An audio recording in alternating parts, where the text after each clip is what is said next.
بسم اللہ الرحمن الرحیم۔ الاشباح والنظائر کے فن ثالث میں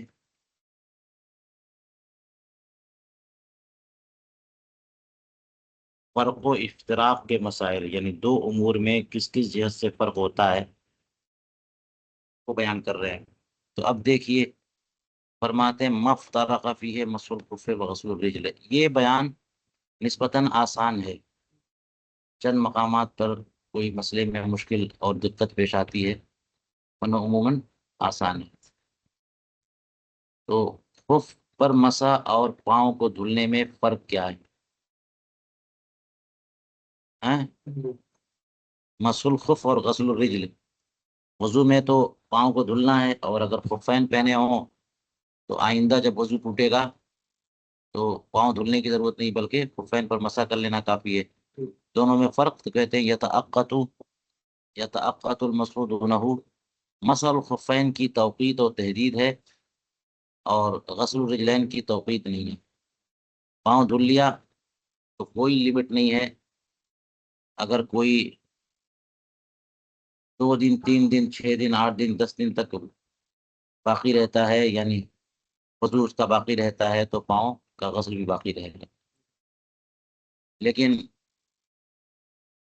اگر کسی کا وضو باقی رہتا ہے، مسح خفین کیا اس نے، تو مقیم کے لیے 1 دن 1 رات ہے، مسافر کے لیے 3 دن 3 رات ہے، یعنی وضو نہیں ٹوٹا اس کا یا ٹوٹ گیا، دونوں صورت میں اگر 3 دن اگر مقیم ہے اور 1 دن 1 رات کی میعاد مکمل ہو گئی تو اسے اتار کے دھلنا پڑے گا۔ تو مسح الخفین کی لمٹ کیا ہے؟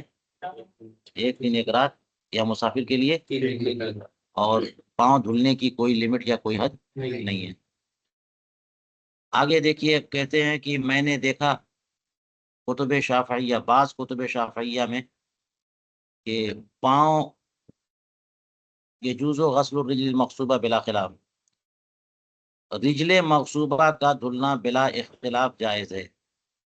ولا یجوز مسح الخف المغصوب، لیکن خف مغصوب کا دھلنا کو مسح کرنا جائز نہیں ہے، یعنی ہوگا نہیں۔ مغصوب پاؤں کو دھلنا جائز ہے، مغصوب موزے کا مسح کرنا جائز نہیں ہے۔ تو یہ مغصوب پاؤں کیا ہوتا ہے؟ کوئی پاؤں مارکیٹ میں ملتا نہیں ہے، کہ چوری کر کے لے گیا، بھاگ کے دھاندلی کیا، اچک کے لے کے بھاگا، بزور لے کے گیا، اسی کو کہتے ہیں غصب کرنا۔ تو کوئی پاؤں کسی کا بزور لے کے بھاگ گیا ہو، وہ مغصوب ہے۔ تو رجل مغصوبہ کا کیا مطلب ہے؟ کہتے ہیں وصورت الرجل المغصوبہ ان یستحق قدم رجلہ قطع رجلہ فلا یمکن منہا، کہ اس کے پاؤں کو کاٹنا مستحق ہو، ہے نا، یعنی کاٹنے کا استحقاق کسی کے لیے ثابت ہو گیا، اور یہ جو ہے اس پر قابو نہیں دے رہا، یا ایسا کرنا ممکن نہیں رہا۔ یعنی زید نے کسی کے پاؤں کو کاٹ دیا تعدی کے طور پر، عمدن، دھاردار آلے سے، عمدن تو قصاص ہے نا، والجروح قصاص، والجروح قصاص ہے، قصاص تو ہوگا۔ تو زید نے بکر کا پاؤں کاٹا، تو اب جو ہے زید کے پاؤں کاٹے جائیں گے، ہے نا، سیدھی سی بات۔ تو اب ہوا کیا کہ جب اس کے پاؤں کاٹنے کی بات آئی تو اس نے کنٹرول ہی نہیں دیا پاؤں کاٹنے پر، بھاگ کھڑا ہوا، قصاص پر کنٹرول نہیں دیا، تو یہ اس کا پاؤں رجل مغصوبہ ہو گیا۔ استحقاق ختم ہے گیا نا، پاؤں رکھنے کا حق ختم۔ یستحق قطع رجلہ، اپنے پاؤں کو رکھنے کا حق کیا ہو گیا؟ ختم ہو گیا۔ پھر بھی رکھا ہوا ہے زبردستی، تو رجل مغصوبہ ہو گیا۔ اس کا استحقاق ہے کہ اس کو کٹوانا پڑے گا، اور نہیں کنٹرول دے رہا ہے۔ کنٹرول دے دیا ہوتا اور پھر وہ جو ہے وہ نہیں کاٹ پاتے اس کا پاؤں، تو ان کی طرف منسوب ہو جاتا، چلو ان لوگوں کی پرابلم ہے۔ جب اس کا دخل ہے کہ نہیں ہم نہیں کاٹنے دیں گے یا تیار نہیں ہے، تو یہ زبردستی اپنا پاؤں جو ہے نا رکھے ہوئے، کیونکہ کٹ کے کسی اور کے پاس جانا چاہیے، کہیں اور جانا چاہیے، رجل مغصوبہ ہو گیا۔ یہ بھی مغصوبہ فقہ شافعی کا مسئلہ ہے، اب پریشان مت ہونا ہے۔ چوری کا پاؤں اور ٹوٹ پھسوٹ والا پاؤں، یہ کون سا ہوگا؟ مجازن کہہ سکتے ہیں، مغصوبہ کہاں، یہ اس کا پاؤں بچا ہوا ہے۔ حقیقت یہ ہے کہ اس کا پاؤں اس کا اپنا پاؤں ہے اور بچ گیا، غصب تو نہیں کیا اس نے۔ لیکن فقہ شافعی میں یہ مسئلہ ہے کہ رجل مغصوبہ کو دھلنا یہ جائز ہے، اور خف مغصوب کو پر مسا کرنا یہ جائز نہیں ہے۔ اور رجل مغصوبہ کی صورت یہ ہے کہ اس کے پاؤں کاٹنے جانے کا استحقاق پیدا ہو چکا ہو، اور یہ تبھی ہے جبکہ وہ اس نے کسی کا پاؤں کاٹا ہو۔ کیسے؟ آمدن فلا يمكن منها، اور یہ اس کو یہ ممکن نہ رہے، یعنی پاؤں کاٹنا ممکن نہ رہے۔ لیکن پاؤں کاٹنا ممکن نہ رہے اگر جو جلاد کاٹنے آ رہا ہے اس کے لیے ممکن نہ رہے، تو پھر اس کا رجل مقصوبہ نہیں ہوگا۔ اس لیے میں نے کیا پڑھا، فلا یمکن منها، اس کا پاؤں کٹنا چاہیے اور یہ کنٹرول نہیں دے رہا ہے، بھاگ رہا ہے لے کر کے، اس لیے رجل مقصوبہ ہو گیا۔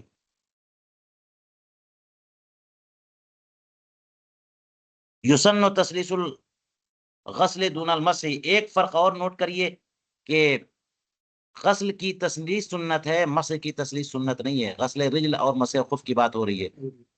پاؤں دھلنا ہے نا، تو اعضائے وضو کو تین تین بار دھلنا ہوتا ہے، تسلیس سنت ہے۔ اور پاؤں کا مسح، وہ خفین کا مسح کرنا ہے تو بس پانی لیا اور تین انگلیوں سے پھیر لیا، مسح میں تسلیس سنت نہیں، یہ فرق ہو گیا۔ یجب تعمیم الرجل دون الخف،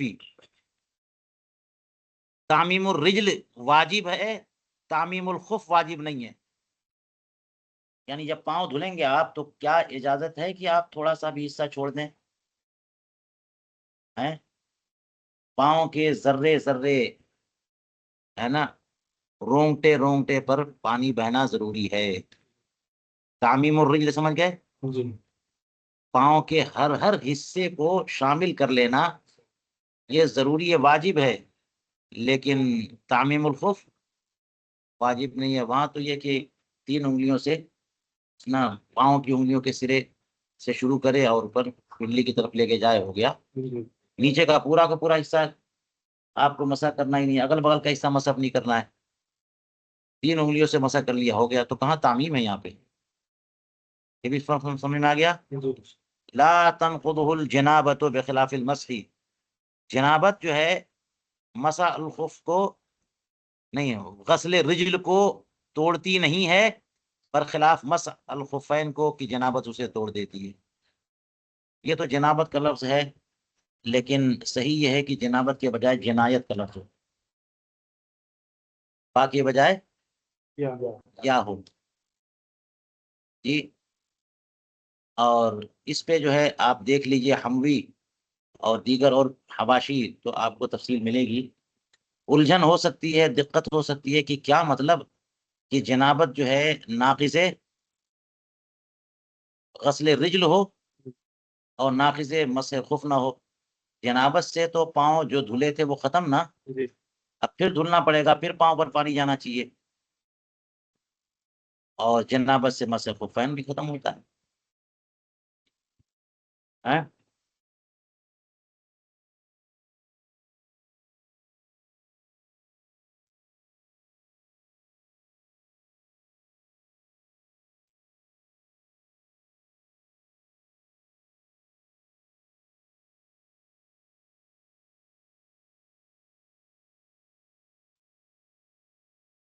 لیکن اب معاشی حضرات نے یہ کہہ دیا کہ یہ فقہ شافعی کا مسئلہ ہے۔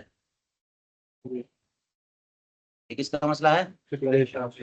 فقہ شافعی کا، اور جنابت کے بجائے جنایت ہے۔ اور جنابت، ورنہ جنابت میں تعبیر یہ ہو سکتی تھی کہ جنابت سے جو کچھ بھی آپ نے دھل رکھا تھا پہلے سے وہ سب ختم، اب پھر دھلنا پڑے گا۔ لیکن جنابت ہو جائے اور پانی نہ ہو،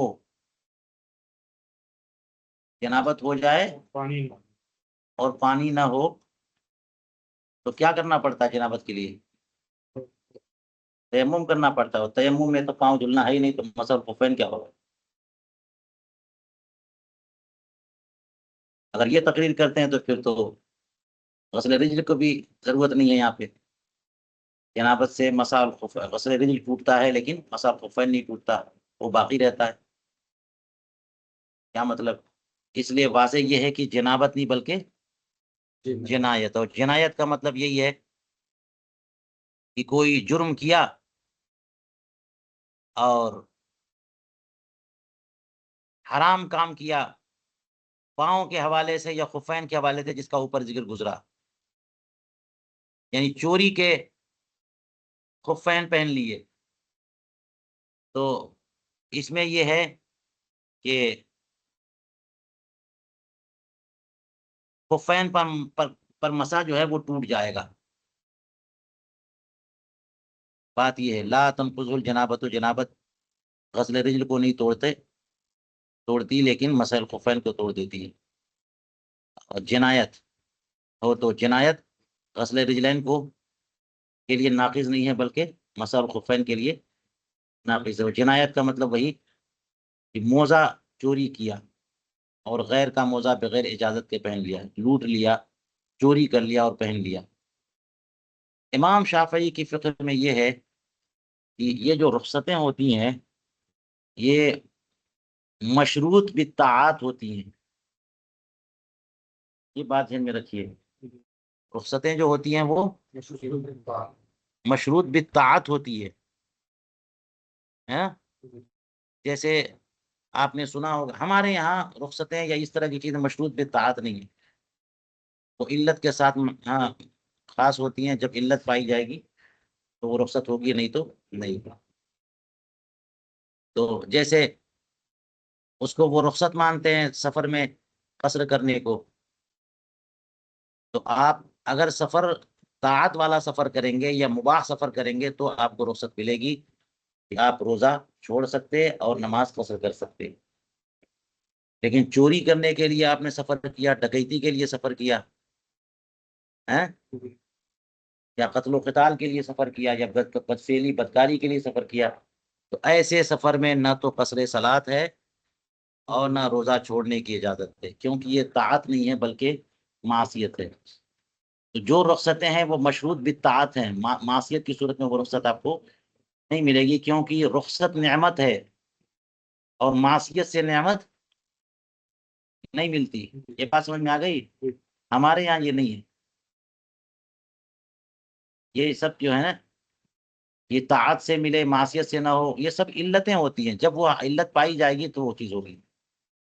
لہذا سفر شرعی اگر پایا گیا تو وہ ساری کی ساری رخصتیں ملیں گی، روزہ چھوڑنے والی، جمعہ کے وجوب کے سقوط والی، نماز کے قصر والی، چاہے وہ سفر کیسا ہو، چاہے چوری یا ڈکیتی کے لیے ہو یا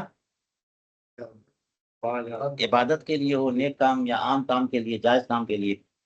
تو اسی طرح سے یہ بات ہو گئی کہ چونکہ مسح الخفین جو ہے یہ غسل رجلین کا بدل ہے، رخصت ہے، اور رخصت مشروط بالطاعت ہے. لیکن موزہ آپ نے کون سا پہنا ہوا ہے؟ چوری والا. چوری والا موزہ پہنے اور مزے اڑائے ہیں، مزے کریں پاؤں پہ دھلنے کے بجائے. چلو تم کو تو اور دھلنا پڑے، 10 مت اور رگڑ رگڑ کے دھلو، چوری کا موزہ پہنے ہوئے ہو. یہ فقہ شافعی کے کی توضیح ہم کر رہے تھے. اور علامہ حموی نے کہا کہ ہم نے جو ہے وہ یہ مسئلہ دیکھا ہے فقہ شافعی میں. علامہ جلال الدین سیوطی کی ایک کتاب ہے اسی نام سے، الاشباح والنظائر، وہ بھی بڑی پیاری کتاب ہے.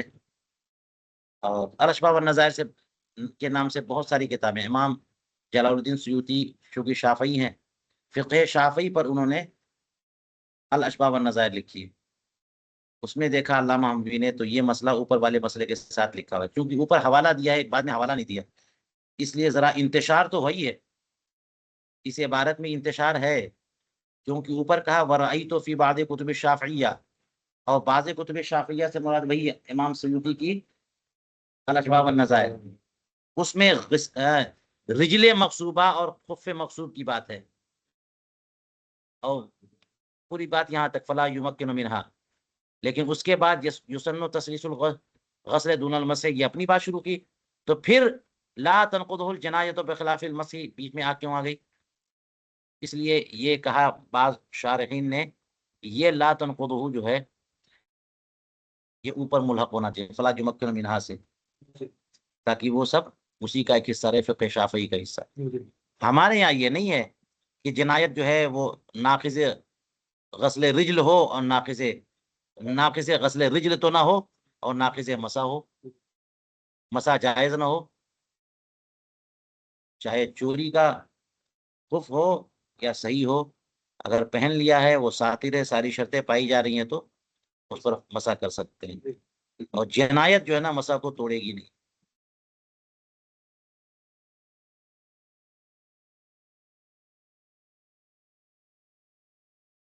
چلیے کہتے ہیں ہوا افضل من المسح من رآہ، مسح سے افضل ہے غسل رجل، لیکن یہ اس کے لیے جو اس کی رائے رکھتا ہو، جو مانتا ہو۔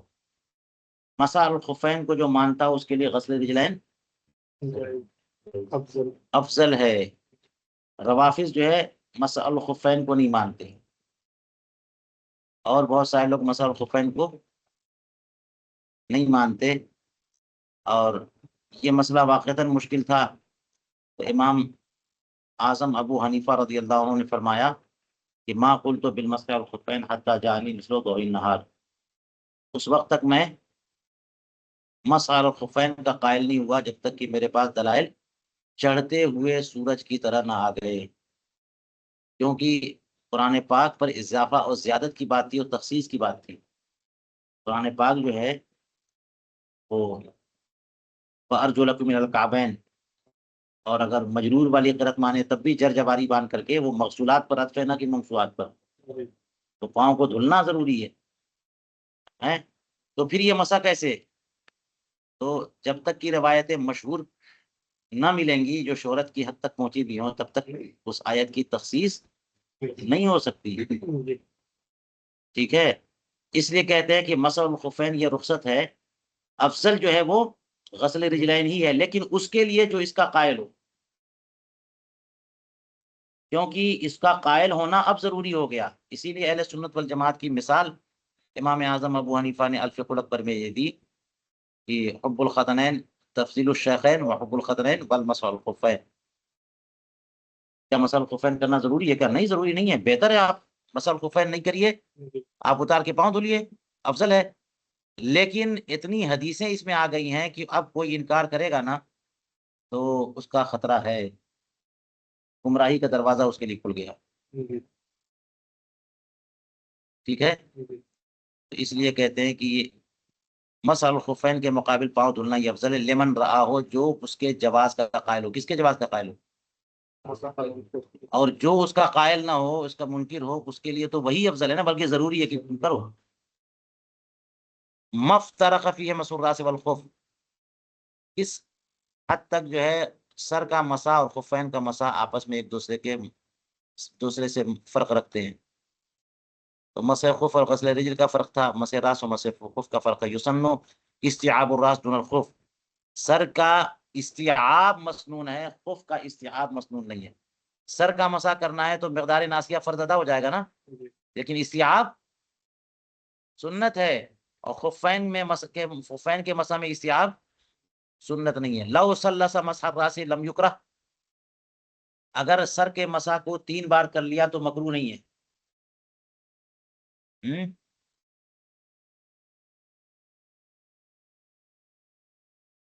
ایک فرق یہ بھی ہے، یعنی سر کے مسح کی تسلیث سنت نہیں ہے، لیکن کر لیا تو مکروہ بھی نہیں ہے۔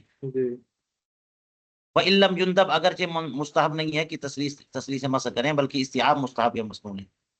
وَيُكْرَهُ تسلیث مسح الخف، تسلیث پر الف لام نہیں ہونا چاہیے، وَيُكْرَهُ تسلیث، اور اگر معرب باللام ہی ہے تو لام لانا پڑے گا لمسح الخف، وَيُكْرَهُ التسلیث لمسح الخف۔ خفین پر مسح کرنے میں تسلیس جو ہے مکروہ ہے، اور سر پہ مسح کرنے میں تسلیس کی ہے تو وہ مکروہ نہیں ہے، اگرچہ سنت بھی نہیں ہے۔ چلیے یہ آسان ہوا نا۔ جی مفترق فیہ الوضوء والتیمم، وضوء و تیمم میں کیا فرق ہے؟ کون فی الوجہ والیدین فقط، تیمم صرف چہرہ اور دونوں ہاتھ کا بس، 4 فرض نہیں 2 ہی فرض ہے، اور وضو میں صرف ہاتھ اور چہرہ دھلنے سے وضو نہیں ہوگا، بلکہ سر کا مسح بھی کرنا ہوگا، پاؤں بھی دھلنا ہوگا۔ دوسرا فرق، لا یجوز الا لعذر، تیمم جائز نہیں ہے مگر عذر کی وجہ سے، اور وضو جو ہے کے لیے کوئی عذر ضروری نہیں ہے، بے عذر کو بھی وضو کرنا ہے، عذر کو معذور کو بھی وضو کرنا ہے۔ وضو ٹوٹ گیا وضو کرنا پڑے گا، تیمم آپ نہیں کر سکتے جب تک کہ عذر نہ ہو، پانی نہیں مل رہا ہے، استعمال نہیں کر سکتے، کوئی لا کے دینے والا نہیں ہے، وغیرہ وغیرہ۔ ولا یمسح فیہ الخف،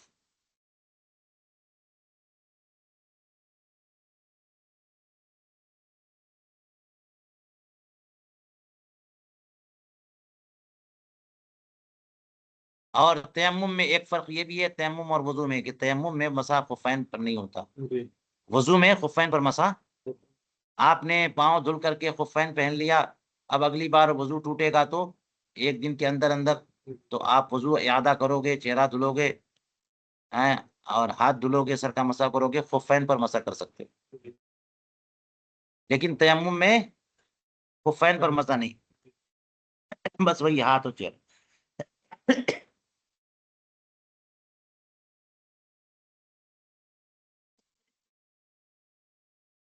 یفتقر الی النیت، اور تیمم نیت کا محتاج ہے، نیت کی محتاج ہے، تیمم میں نیت کی ضرورت ہے، کیونکہ تیمم نام ہی نیت کا، یمم تو ارادہ کرنا ہے، یہ تو پوری بحث آپ کے ذہن میں ہوگی، بغیر نیت کے تیمم نہیں ہو سکتا، لیکن وضو میں نیت کی ضرورت نہیں ہے، برکت کے لیے، ثواب کے لیے، کامل وضو کرنے کے لیے نیت بہتر ہے۔ ولا یسن تجدید ہو ولا تسلیس ہو، اور تیمم کی نہ تجدید سنت ہے نہ تسلیس سنت ہے، وضو میں تجدید بھی سنت ہے، تسلیس بھی، وضو کر لیا آپ نے اور فجر کی نماز پڑھ لی، اب ظہر کا وقت آ گیا، آپ باوضو ہیں، پھر بھی سنت ہے کہ آپ نیا وضو کر لیجیے، پڑھ لیا آپ نے، وہی وضو آپ کا موجود ہے، عصر کا وقت آ گیا، تجدید کر لیجیے، لیکن تیمم میں تسلیس یا تجدید سنت نہیں ہے۔ تو تسلیس کا مطلب یہی ہوتا کہ وہ 3 مرتبہ پھیرنا، تو 1 مرتبہ ہٹایا، چہرے پہ پھیرا ہو گیا، ہاتھ پہ پھیرا 1 مرتبہ ضرب میں ہو گیا، یہ نہیں کہ بار بلے کے 3 مرتبہ۔ تو وضو میں تسلیس سنت ہے اور تیمم میں تسلیس، وَيُسَنُّ فِيهِ النَّفْضُ لکھا ہے، لیکن یہ نفض ہے، قاف نہیں فا ہے، بہت دیر تک میں پریشان رہا کہ نفض کیسے سنت اس میں ہے، پریشانی ہو جاتی ہے،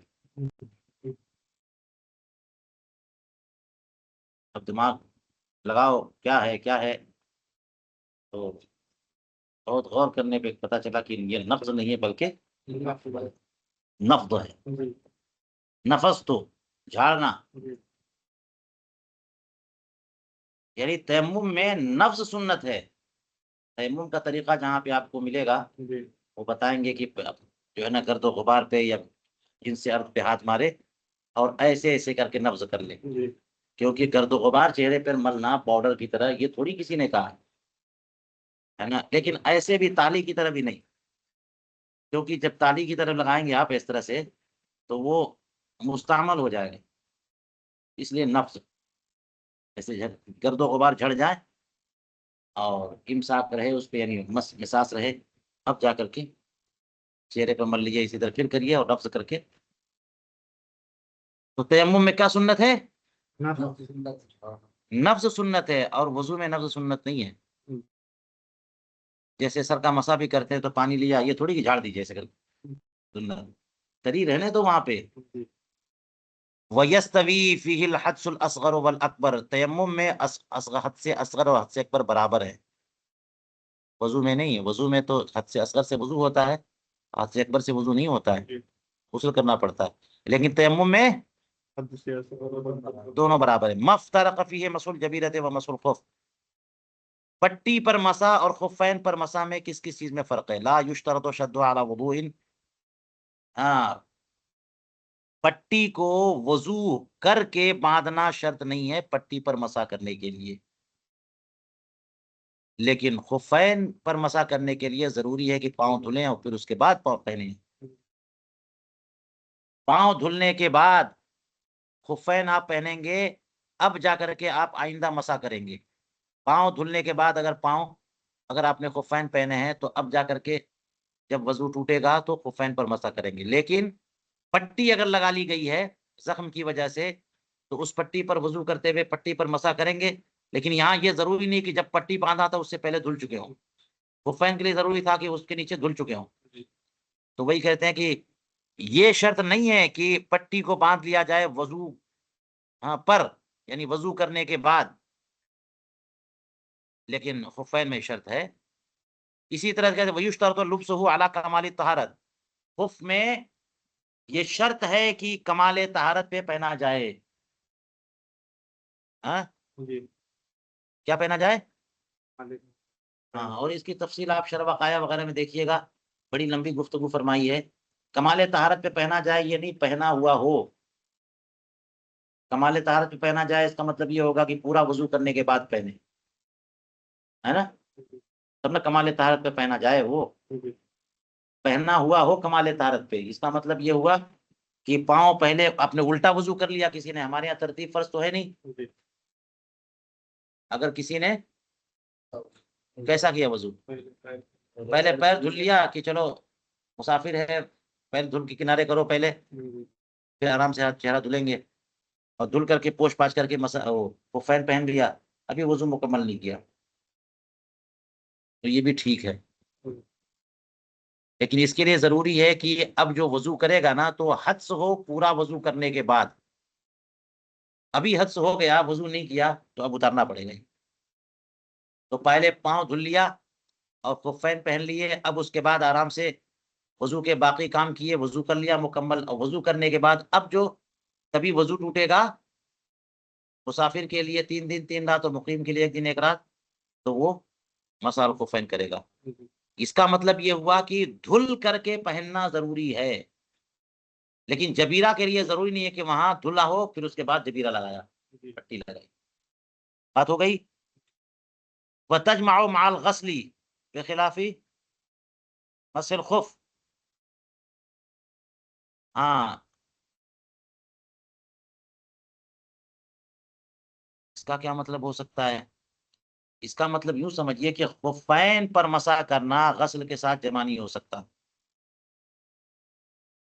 اس کا مطلب یہ ہوگا کہ ایک پاؤں میں موزہ اور ایک پاؤں میں نو موزہ، ایسے بعض لوگ کوئی لنگڑا لولا آدمی جو ہے ایک ہی جوتا پہن کے چلے جانا، تو ایک پاؤں میں جوتا یا ایک پاؤں میں موزہ، دوسرے پاؤں میں موزہ نہیں، تو اب کہتے ہیں کہ آپ خفین پر مسح نہیں کر سکتے ہیں، آپ کو وہ والا بھی خف اتارنا پڑے گا، کیونکہ ایک پاؤں میں موزہ نہیں ہے تو آپ دھلیں گے، دوسرے پاؤں میں موزہ خف ہے تو اس پر مسح کریں گے، اور مسح الخفین میں غسل اور خف مس جو ہے نا یہ جمع نہیں ہو سکتے، دونوں کو دھلنا پڑے گا یا دونوں پر مسح کرنا پڑے گا، اکیلا نہیں۔ یہ مسئلہ سمجھ ہے نا، ذہن میں ہے، کوئی مشکل بات نہیں ہے۔ تو مسح الخف غسل کے ساتھ جمع نہیں ہو سکتا، لیکن یہ معاملہ جو ہے نا اس کا نہیں ہے، کس کا؟ مسح الجبیرے کا، ہے نا، اس کی کون سی صورت ہوگی؟ اسی طرح اس کی صورت لے لے کہ ایک طرف موزہ ایک طرف پٹی ہے دوسری طرف بھی پٹی ہے، کھولیں گے تو دونوں کو کھولنا پڑے گا، باندھیں گے تو دونوں کو باندھنا پڑے گا، ایسا ہے کیا؟ اگر ایک پٹی کھل گئی دھل سکتے ہیں تو دھل لیجیے، دوسری پٹی کا ضروری نہیں ہے کہ آپ دھلیں، اس پر مسح کر لیں۔ تو غسل اور مس جبیرے کے معاملے میں جمع ہو سکتے ہیں، اگر 2 جگہ زخم ہو، 2 ہاتھ میں زخم ہو، 2 پاؤں میں زخم ہو، تو ایک جبیرہ کھل گیا، یا آپ دھلنا چاہتے دھل لیں، دوسرے جبیرے پر مسح کرنا چاہتے مسح کر لیں، وہاں یہاں غسل اور مس جو ہے جمع ہو سکتے ہیں، خفین میں غسل اور مسح جمع نہیں ہو سکتا نہیں ہو سکتے. اب بات واضح ہو گئی جی جی. وَيَجِبُ تَعْمِيمُهَا او اکثرها. تعمیمها میں کے بعد او اکثرها میں نے پڑھا، یہ عطف کرتے ہوئے ہا ضمیر مضاف پر بخلاف الخف، یعنی جبیرہ کی تعمیم واجب ہے یا اکثر حصے پہ مسح کرنا واجب ہے برخلاف خف کے. جیسے غسل رجل اور مسح خف میں فرق بتایا تھا جی کہ پورے پاؤں کو دھلنا واجب ہے، تو اسی طرح جبیرہ پٹی پر جب مسح کر رہے ہیں تو پوری پٹی پر مسح کرنا ضروری ہے یا کم سے کم اکثر حصے پر مسح ہو جائے. جی لیکن کس نے کہا کہ پورے خف پر مسح کرنا ضروری ہے؟ مسح الخفین میں یا اکثر حصے پہ؟ کم حصے پہ ہوتا ہے. 3 انگلیوں سے لکھیں لے کے اوپر لے کے جاتے ہیں پٹلی کی طرف، اگل بغل ہر طرف کا دائیں بائیں سب بچا ہوا ہے، خف نیچے کا پورا کے پورا بچا ہوا ہے. تو مسح الخفین میں اکثر خف پر مسح کرنا یا پورے خف پر مسح کرنا یہ لازم نہیں ہے. اور جبیرہ کے لیے یہ بھی آسان ہے نا. وتصح الصلاة بدونی فی روایت وهو المعتمد، اور بغیر مسح علی الخف کے نہیں، مسح علی الجبیرہ کے نماز صحیح ہو جاتی ہے ایک روایت میں، اور یہی معتمد ہے. بخلاف المسح علی الخف، برخلاف خفین پر مسح کے بغیر، ان لم یغسلهما، اگر ان کو دھلا نہیں ہے تو. ہاں، خفین پر مسح کے بغیر آپ کی نماز نہیں ہو پائے گی، آپ کا وضو ہی نہیں ہوگا. اور جبیرہ پر مسح کے بغیر بھی آپ کا وضو ہو گیا تو نماز بھی ہو گئی. کیا مطلب؟ عذر کا معاملہ ہے نا، جی خفین پہن کا معاملہ عذر کا معاملہ نہیں ہے. اور جبیرہ والا معاملہ ایسا زخم ہو گیا ہے جس پہ پٹی باندھی ہوئی ہے کہ پانی سے دھلیں تو پانی نقصان پہنچائے گا، تو پٹی لپیٹو اور اسی پر مسح کرو، جاؤ وضو ہو گیا آپ کا، نماز پڑھو. تو جب عذر کا معاملہ ہے تو غسل کی جگہ مس کو کی اجازت دی. اور ایک روایت یہ ہے کہ مسح بھی نہ کرے تو کام چل جائے گا. فی روایت کہا نا، جی ایک روایت کیا ہے کہ جبیرہ پر مسح، جبیرہ پر مسح کرنا ہے. اصل کیا ہے کہ جبیرہ کی جگہ زخم ہے تو اس کو دھل نہیں سکتے، تو اس کا بدل کرنا ہوگا، تو اس پہ مسح کرنا ہوگا. اور ایک روایت میں کیا ہے، کرنا تو ہے مسح، لیکن بغیر مسح کے بھی اگر کوئی نماز پڑھ لے تو نماز ہو جائے گی. لیکن خفین کے مسح کا وقت آ گیا ہے، آپ مقیم ہیں، 24 گھنٹہ پورے ہو چکے ہیں، اور اب بھی آپ چاہ رہے ہو کہ بغیر مسح کے تجدید کے جو ہے نا آپ نماز پڑھ لو، نماز ہو جائے گی ہے؟ یا پھر غسل کیا ہی نہیں تھا آپ نے اور خفین پہن لیے تھے تو ایسی نماز ہو جائے گی؟ جی نہیں ہوگی. تو کہتے ہیں کہ وہ معتبر برخلاف مسح الخف کے ان لم یغسلهما، اگر وہ دھلا نہیں تھا دونوں پاؤں کو تو مسح سے بھی کام نہیں چلے گا. ولا يقدر بمدت، بخلاف مسح الجبیرہ کسی مدت کے ساتھ خاص نہیں ہے، اس کی کوئی تقدیر شرعی نہیں ہے. برخلاف مسح الخفین کی اس کی تقدیر شرعی ہے، مسافر کے لیے اور مقیم کے لیے 1 دن 1 رات. اور مسح الجبیرہ کی کیا حد ہے؟ ہاں. ولا ينتقض اذا سقطت من غیر برء، بغیر شفا کے اگر جبیرہ یعنی پٹی گر جائے تو وضو نہیں ٹوٹتا، اور موزہ گر جائے تو وضو ٹوٹ جائے گا، یعنی آپ کو پاؤں دھلنا پڑے گا. موزہ پہنے ہوئے تھے، موزہ اتر گیا تو مسح ختم، اب آپ کو پاؤں دھلنا پڑے گا. اور پٹی پہ مسح کیا تھا، وضو مکمل ہو گیا اور پٹی جو ہے گر گئی تو دوبارہ پٹی رکھ کر کے مسح کرنا پڑے گا، یہ دھلنا پڑے گا، کچھ کرنا پڑے گا؟ نہیں، بس دوبارہ پٹی رکھیے، جائیے نماز پڑھیے، کوئی مسئلہ ہے، آرام کریے. بات سمجھ میں آئی؟ تو پٹی پر مسح کا اعادہ نہیں ہے جی. لیکن یہ کب؟ من غیر برء، بغیر شفا کے، تب وہ عذر مانتے ہیں. اگر شفا ہو گئی، زخم مندمل ہو گیا تو پھر یہ بدلیت والا معاملہ ختم ہو گیا نا، پٹی گر گئی تو دھلنا پڑے گا جناب. اگر شفا ہو گئی، زخم مندمل ہو چکا، پٹی گر گئی، تو اب مسح کرنے سے کام نہیں چلے گا، مسح بھی سے بھی کام نہیں چلے گا، اب دھلنا پڑے گا. یا پھر یہ کہ اب دوبارہ ہلکا معاملہ رہ گیا، دوبارہ پٹی لگا رہے تو مسح کرنا پڑے گا. چلیے کہتے ہیں فلا تجب اعادتہ بخلاف الخف، تو اگر بغیر شفا کے پٹی گر گئی تو وضو ٹوٹتا نہیں، تو اعادہ واجب بھی نہیں ہوتا، مسح کا اعادہ واجب نہیں ہوتا۔ بخلاف الخف، برخلاف خف کے، اذا سقط، جب خف جو ہے ٹوٹ جائے، گر جائے، لا تن کیا ہے، اچھا وہ جملہ پورا ہو گیا، اذا سقط، برخلاف خف کے کہ اگر یہ ٹوٹ جائے، اگر گر جائے یعنی نکل آئے، تو آپ کو جو ہے نا مسح الخفین نہیں بلکہ پاؤں دھلنا پڑے گا، ہے نا، کچھ کرنا پڑے گا۔ اور آگے چلیے، لا تنزع کیا ہے، جنابتی بخلاف الخف، ہاں یہاں بھی وہی بات ہے، جنایت اور جنابت والی، کیا ہے اس میں،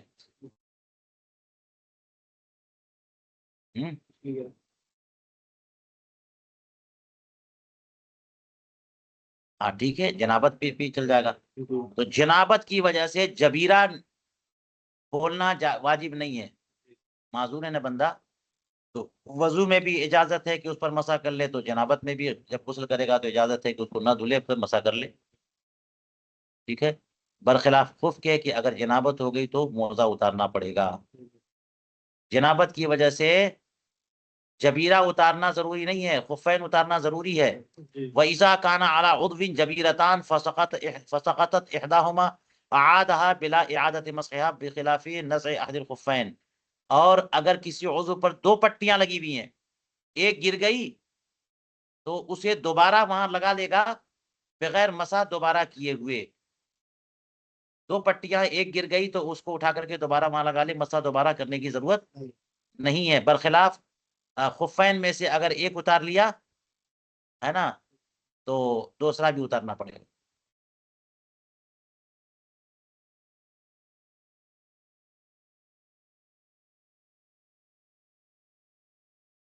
اور اس کو جو اتار لیا پہنے گا بھی تب، جبکہ دھل لے گا تب پہنے گا۔ چلیے بات ہو گئی، کہتے ہیں مفترق فی الحیض والنفاس، حیض اور نفاس میں کیا کیا فرق ہے۔ اقل الحیض محدود ولا حد لاقل النفاس، بہت آسان مسئلہ، اقل حیض تو محدود ہے یعنی 3 دن ہے نا، اور اقل نفاس کی کوئی حد نہیں ہے، 1 منٹ کے لیے خون آیا وہی ہے، لیکن حیض کی کم سے کم مدت کیا ہے، 3 دن، اور اقل نفاس کی کوئی مدت نہیں ہے۔ وہ اکثر عشرہ، حیض کی اکثر مدت کیا ہے، اور وہ اکثر نفاس 40،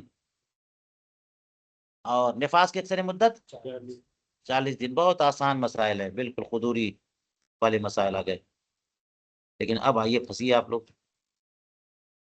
وَيَكُونُ بِهِ الْبُلُوغُ وَالِاسْتِبْرَاءُ دُونَ النِّفَاسِ، حیض سے بلوغ ہوتا ہے اور استبراء ہوتا ہے، نفاس سے نہیں ہوتا، یہ بھی فرق ہے حیض اور نفاس میں۔ حیض سے بلوغ یعنی بالغ ہونے کی علامت ہے کہ حیض آ گیا، اور استبراء رحم بھی ہو جاتا ہے حیض سے، یعنی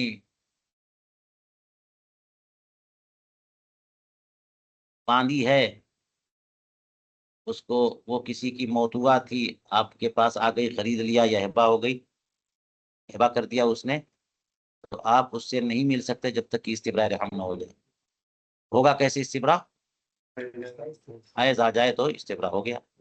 تو حیض سے لڑکی بالغ بھی مانی جاتی ہے، اور استبراء رحم کی پتہ چل جاتا ہے کہ اس کے رحم میں کوئی بچہ نہیں ہے حیض سے، لیکن نفاس سے نہیں ہے، دون النفاس۔ یہ دون النفاس کا مسئلہ جو ہے بڑا مشکل مسئلہ ہے، حیض سے جب بالغ مانی جائے گی تو نفاس سے کیوں نہیں بالغ مانی جائے گی، ٹھیک، حیض سے استبراء ہوگا تو نفاس سے کیوں نہیں استبراء ہوگا، نفاس تو آئے گا استقرار حمل کے بعد، جب وضع حمل ہوگا، کہ نفاس کہتے ہیں اس خون کو جو عقیب الولادت آتا ہے، اور وہ بھی رحم سے آتا ہے، جو خون بچے کی پرورش میں ممد اور معاون تھا 9 مہینے تک، اب وہ بچہ باہر آ گیا تو اس خون کا وہاں پہ کوئی کام نہیں ہے، تو وہ نکلتا جاتا ہے، نکلتا جاتا ہے، کافی مقدار میں خون ہوتا ہے۔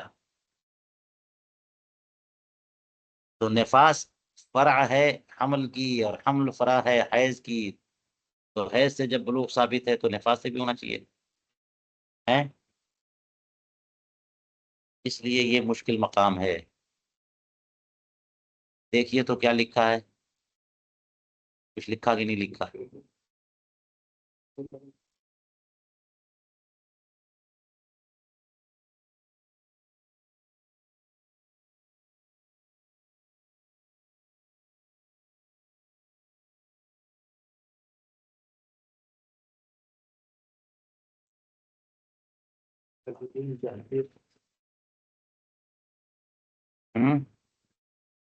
نظر ظاہر کر کے چھوڑ دیا تو ہماری بھی نظر ہے نا اس میں، کہاں ہے وَيَكُونُ بِالْبُلُوغِ وَالِاسْتِبْرَاءِ دُونَ النِّفَاسِ؟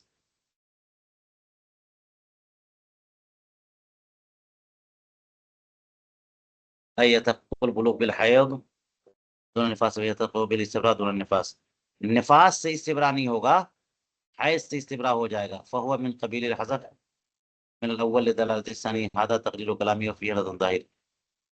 سمجھ میں نہیں آیا، ہو سکتا ہے یہی نظر ہو کہ نفاس سے کیسے استبراء نہیں ہوگا اور کیسے بلوغ نہیں ہوگا، جی مگر انہوں نے نظر ظاہر کا کر کے خاموشی اختیار کی، یہ خود محل نظر ہے۔ اب تعویل کریے بیٹھ کر کے کہ کیا مطلب اس کا ہوگا۔ ہمیں یہ تعویل سمجھ میں آتی ہے کہ بلوغ سے نہیں، حیض سے بلوغ ہو جاتا ہے اور استبراء بھی ہو جاتا ہے، نفاس سے بلوغ نہیں ہوتا، کیونکہ نفاس علامت ہے کہ حمل ہوا اور حمل علامت ہے جو ہے نا بلوغ کی، اور بلوغ سے پہلے حیض آنا ضروری ہے۔ ہاں یعنی استقرار ہوتا ہی ہے حیض کے بعد کہ بھئی حیض کا خون جو ہے معاون ثابت ہوتا ہے بچے کی پرورش میں، تو نفاس سے بلوغ ثابت نہیں ہوگا، بلکہ نفاس سے بہت پہلے جو حیض آیا تھا اس سے بلوغ ثابت ہو جائے گا، یا پھر نفاس سے پہلے جو حمل ہے اس سے بلوغ ثابت ہو جائے گا۔ اسی لیے آپ نے بلوغ کے بیان میں در مختار رد المختار فقہ کی کتابوں میں پڑھا ہوگا کہ بچی جو ہے وہ اسے حیض شروع ہو جائے یا حاملہ ہو جائے، حیض آنے لگے یا یہ دو علامتیں، حیض آنے لگے یا تو حیض آ گیا تو بالغہ ہو گئی، حاملہ ہو گئی تو بالغہ ہو گئی، نفاس آنے لگے تو بالغہ کیا، نفاس آیا اس کا مطلب استقرار ہوا، تو علامت بلوغ تو استقرار ہے نہ کہ نفاس، اس کے نتیجے میں نفاس آیا، ٹھیک ہے، تو اس لیے نفاس سے بلوغ نہیں بلکہ نفاس سے پہلے جو حمل ہے اس سے بلوغ، تھوڑی موڑی بات چل جائے گی، نہیں جائے گی ہیں؟ اگر یہ بہت دم نہیں ہے ہم کریں کیا ہے، کچھ ہے کوئی بول ہی نہیں رہا، تو بلوغ حیض سے ہو جاتا ہے لیکن نفاس سے بلوغ نہیں، کیونکہ نفاس سے پہلے جو حمل ہے اس سے بلوغ۔ اب چلیے استبراء حیض سے ہو جاتا ہے نفاس سے نہیں، اس کا کیا، اس کی تعویل کیسے کریں گے کہ نفاس سے تو جو کچھ خون تھا رحم میں وہ سب کے سب نکل گیا، اس سے استبراء نہیں ہوگا تو کس سے استبراء ہوگا؟ جب بچہ پیدا ہو جاتا ہے تو استبراء رحم ہو جاتا ہے، نفاس ہو گیا، تو اس کا مطلب یہ ہو سکتا ہے کہ اگر نفاس کی حالت میں جو ہے نا مملوکہ باندھی تو آقا نے ہبا کر دیا کسی کو، تو اب استبراء رحم کی ضرورت ہے، تو اب یہ جو نفاس جاری ہے اس سے استبراء رحم نہیں ہوگا، اس کے بعد حیض آئے گا تو نفاس استبراء رحم ہوگا، یہ بھی ایک بطور تعویل۔ آگے چلیے، والحیض لا یقطع التتابع فی صوم الکفارہ، حیض صوم کفارہ میں تتابع ختم نہیں کرتا، برخلاف نفاس کے کہ وہ قاطع تتابع ہے۔ اس کی تفصیل یہ ہے کہ آپ کو پتا ہے کہ اگر کفارے قتل کا معاملہ ہو یا کفارے صوم کا معاملہ ہو، جان بوجھ کر کے کسی نے روزہ چھوڑ دیا، کفارہ دینا ہے، جو کہ 2 مہینے مسلسل روزہ رکھنا ہے۔ صوم، ہاں، صوم و شہرائنی ان تصوموا شہرائنی متتابعین، بغیر بریک کیے ہوئے، ایک روزہ بھی نہیں، اگر ایک روزہ بھی چھوڑ دیا نا تو پھر سے شروع ہو۔ 58 روزہ رکھا، 59واں چھوڑ دیا، 59 رکھا، 60واں چھوڑ دیا، پھر سے شروع۔ تو اس میں مردوں کے لیے یہ فرمایا کہ بیچ میں جو ہے نا عید نہ آئے، بقرعید نہ آئے، عید کی وجہ سے روزہ چھوڑ دیا تو پھر ختم ہو گیا، تتابو کا ختم ہو گیا، ہے نا، اس طرح سے 60۔ عورتوں کے لیے یہ ہے کہ حیض جو کہ فطری مسئلہ ہے، اور حالت حیض میں ان کا روزہ ہوتا نہیں ہے، تو وہ قاطع تتابو نہیں ہے، وہ قاطع تتابو صوم و شہرین متتابعین، شہرین متتابعین کا جو روزہ لازم ہے وہ حیض کی وجہ سے وہ تتابع ختم ہو جائے تو کوئی حرج نہیں ہے، لیکن نفاس کی وجہ سے تتابع ختم ہوگا تو حرج ہے۔ لہٰذا عورت نے روزہ رکھنا شروع کیا، کب موقع ملے گا 2 مہینہ اس کو کہ حیض نہ آئے؟ ایک نارمل عورت، وہ تو بیمار اور مریض عورت ہوگی نا، جو 2-4 مہینہ اس کا دوہر کا ہی چل رہا ہے۔ ایک صحت مند عورت کو تو ہر مہینے 15-20-25 دن میں حیض آ جانا چاہیے، تو ایسی عورت کہاں سے ملے گی صحت مند بھی ہو اور 2 مہینے تک روزہ رکھ لے، حیض ہی نہیں آیا؟ قرآن پاک نے 2 مہینہ روزہ رکھنے کو فرمایا ہے تتابع کے ساتھ، کیسے وہ رکھے گی؟ بیچ میں تو حیض آ ہی جائے گا، تو یہ مجبوری ہے، اس لیے بیچ میں حیض آ گیا تو وہ قاطع تتابع نہیں ہے۔ 25 دن روزہ رکھا، حیض آ گیا تو جتنے دن حیض سے روزہ چھوڑا، پھر اس کے بعد اگلے دن سے روزہ رکھا تو تتابع چل رہا ہے، تو حیض قاطع تتابع نہیں ہے صوم کفارہ میں، برخلاف نفاس کے، کہ نفاس قاطع تتابع ہے، ہر مہینے نفاس آ رہا ہے کسی کو، وہ زندگی میں 2-4-10 بار نفاس آتا ہے، جتنی بار حمل ہوتا ہے، تو ان کو تو موقع تھا 9 مہینہ حالت حمل کا گزرا ہے، اسی میں 2 مہینہ رکھ لیتی۔ چلو، وطن قبل عدت و بہی دون النفاس، عدت حیض سے پوری ہو جاتی ہے، نفاس سے نہیں، عدت پوری ہو جاتی ہے تو حیض سے پوری ہو جاتی ہے، یہ تو بہت واضح ہے، نفاس سے کیوں نہیں پوری ہوتی؟ پھر کوئی مسئلہ آ گیا؟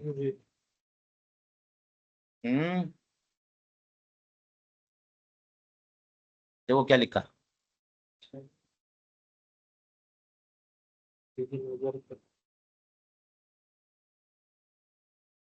ہاں، بیان طلقہ بعد الوضع، یہ سوچ رہا تھا میں کہ وضع حمل کے بعد اگر عورت کو طلاق دیا ہے نا، اور اس کے بعد نفاس شروع ہو گیا تو یہ نفاس سے عدت پوری نہیں ہوگی، وضع اور طلاق دیا ہے اس کے بعد حیض آ گیا تو حیض سے 3 حیض آ گئے تو عدت پوری ہو جائے گی۔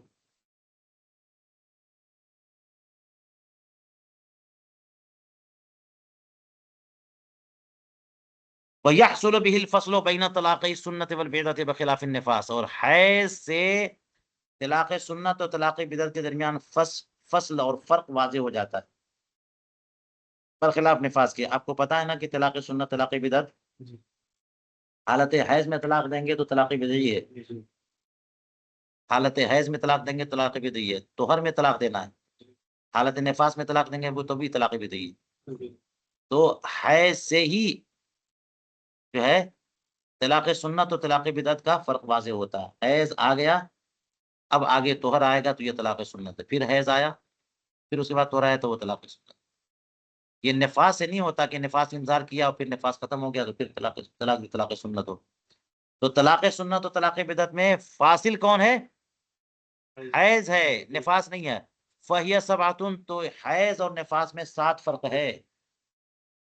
فما فی النہایت من الافتراق باربعۃ قصور، تو نہایا میں جو 4 فرق بتائے گئے ہیں نا اس میں کمی ہے، 4 فرق نہیں ہے تو نفاس میں، بلکہ 7 فرق ہے۔ 7 میں ایک تو یہ ہے کہ حیض کی مدت محدود ہے اور نفاس کی مدت اقل مدت محدود نہیں ہے، اکثر مدت اس کا 10 دن ہے، اس کی 40 دن، 2 فرق ہے۔ بلوغ حیض سے ہو جائے گا، نفاس سے نہیں ہوگا، تیسرا۔ استبراء حیض سے ہو جائے گا، نفاس سے نہیں ہوگا، چوتھا۔ حیض قاطع تتابع نہیں ہے، پانچواں۔ عدت حیض سے پوری ہو جاتی، چھٹا۔ اور طلاق سنت و طلاق بدعت میں فرق ہو جاتا ہے، ساتواں، حیض سے فرق ہو جاتا ہے۔ چلیے یہیں تک روک دیتے ہیں، آج تک۔